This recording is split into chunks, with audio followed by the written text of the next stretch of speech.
Buckle up, because a political firestorm just exploded in LA.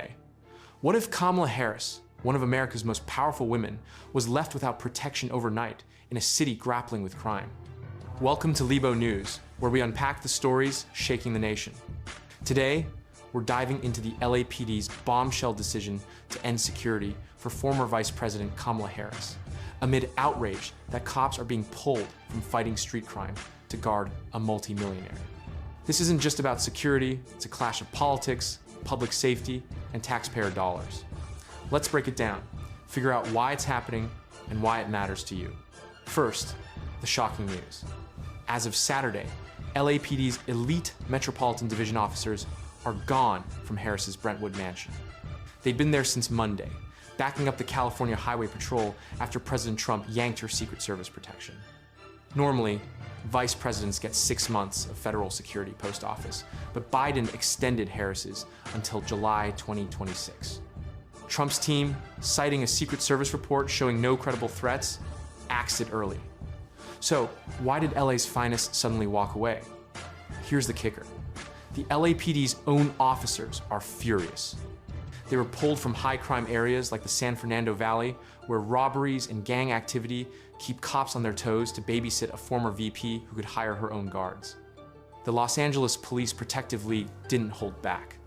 Pulling officers from protecting everyday Angelenos to guard a failed presidential candidate who can easily afford her own security is nuts. They're pointing fingers at Mayor Karen Bass, saying she should tell Governor Newsom to open his own wallet if he wants to play political favorites. Sources say the city was footing the bill for this temporary setup, expected to end once Harris hires private security.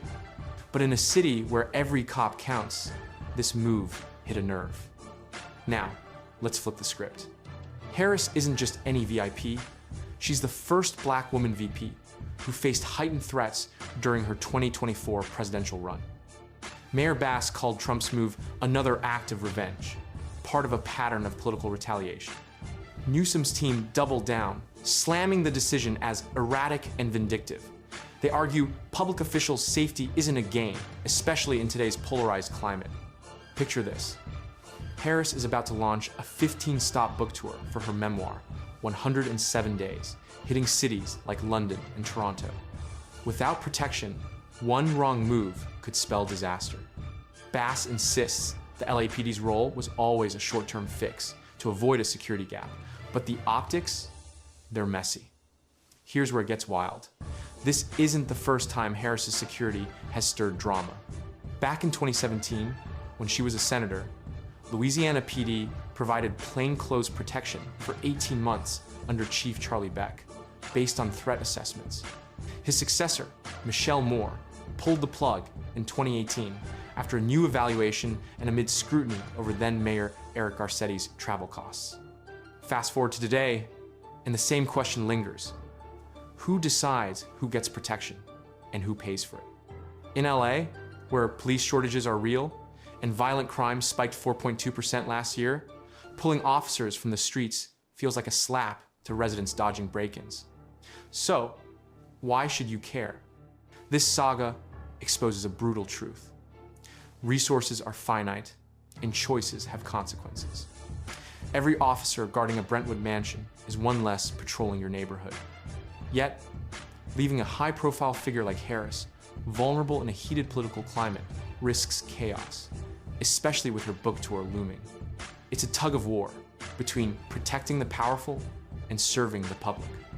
And let's not ignore the political undertones. Trump's move smells like a jab at a rival, while Newsom and Bass's response plays to California's Democratic base. Meanwhile, taxpayers are caught in the crossfire. What's next? Harris will likely hire private security. But the bigger question looms. In a democracy, how do we balance safety, fairness, and politics?